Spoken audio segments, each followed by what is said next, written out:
Harka fuunee kam jirtan daawwattoota keenyaa kun OBN International oduu warraa wajjin Amboarsituu Abdulatiif. Mootummaan daldaltoota karaa qaxxaamuraatiin duroomuuf yaalan seera qabsiisuu akka qabu hayyuun dinagdee Dr. Guutuu Teessoo himan. Vaayirasii koronaa ittisuufis humna qabu hundatti fayyadamuun lammiileen akka balaa kana irraa baraaraman gochuu qabu jedhan. Akaalu Baqqalaa dabalata qaba. Akka lakkoofsa Awurooppaanotaa bara 2008 rakkoon dinagdee addunyaa erga mudatee sababa vaayirasii koronaan dhiibbaan dinagdee addunyaa irra gahaa jiru olaanaa akka ta'edha hayyuun dinagdee Dr. Guutuu Teessoo kan himan. Global stock market yookaan gabaan stookiidhaan addunyaa kanarratti gara gurraandhala 24 kaasee haalaan gadi bu'aati kan inni deemaati jiru. Biyyoota akka Chaayinaa, biyyoota akka Ameerikaa, biyyoota akka Awurooppaadhaa fi Awustreeliyaa illee dabalatee rakkoo hamaa keessa galchaa jira. Inni kun egaa gaafa biyyoota gurguddaan akkasii tuqaman addunyaan kun hundumtuu walitti hidhateeti kan inni jiru. Agartee biyyi hin guddanne biyya guddatan irraa bitaa, biyya guddatanitti immoo oomisha isaa ergata. Biyyoonni gurguddatan kun immoo oomisha qonnaa, agro processingii fi warroota oomisha biyyoota hin guddanne keessaa dhufan gara biyya isaaniitti saabasiitti galuuf biyya tokko keessatti gaafa balaan hamaan dinagdeedhaaf maallaqa akkasii dhalatu biyya hundumaa gaaga'aa. Hojii dhabdummaa fi qaala'insi jireenyaa walirra dhufnaan dinagdee addunyaaf kufaatii akka ta'e simanne. Oomishti dhaabatee jira faabrikaa baay'een biyyoota akka Chaayinaa, biyyoota akka Ameerikaa, biyyoota akka Awurooppaa keessatti wanti oomishamu hundumtuu social distancing godhamoo walirraa faffagaachuu fi dhukkuba kana balaasaa hir'isuudhaa fi hojiiwwan akka gadi bu'an daangaaleen akka cufaman warshaaleen baay'een oomishi isaanii akka gadi bu'u sababa ta'ee fi oomishi gadi bu'eera gatiin garmalee dabaleeti jira.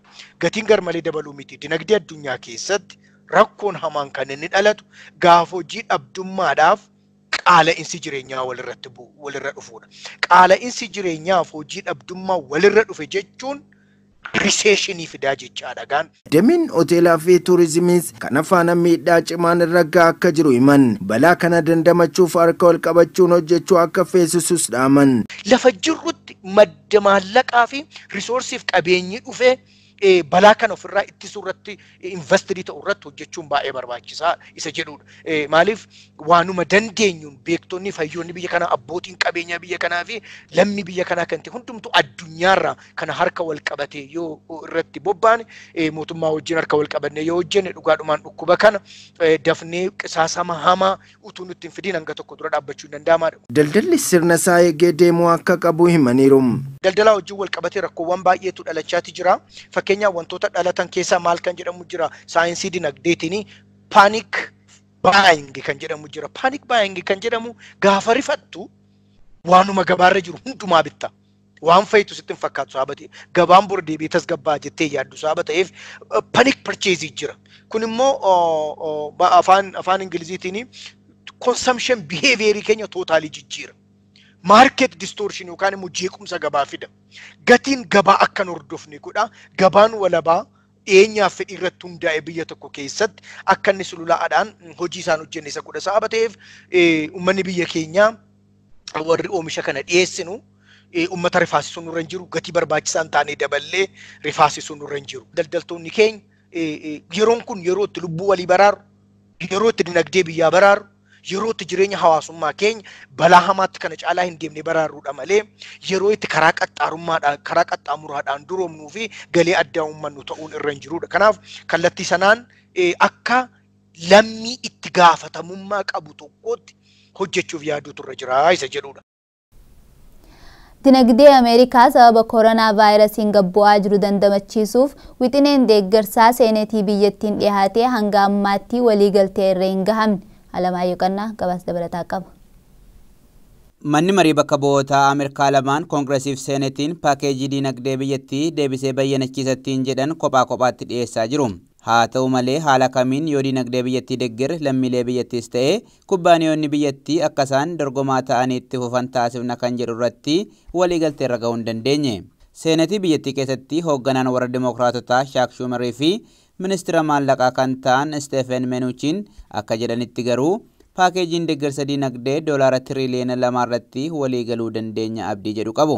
Seenetiin biyyattii wixinee deeggarsa diinagdee lammiilee Ameerikaa haalattiin maallaqaan deeggaranii fi kubbaaniyoota rakkoo vaayirasii koronaa uumeen hedduu miidhaman gargaaran ilaalchisuun qopheessee dhiyeesse irratti yeroo dheeraa fudhatanii mari'atanis waliigaltee irra ga'uu hin dandeenye.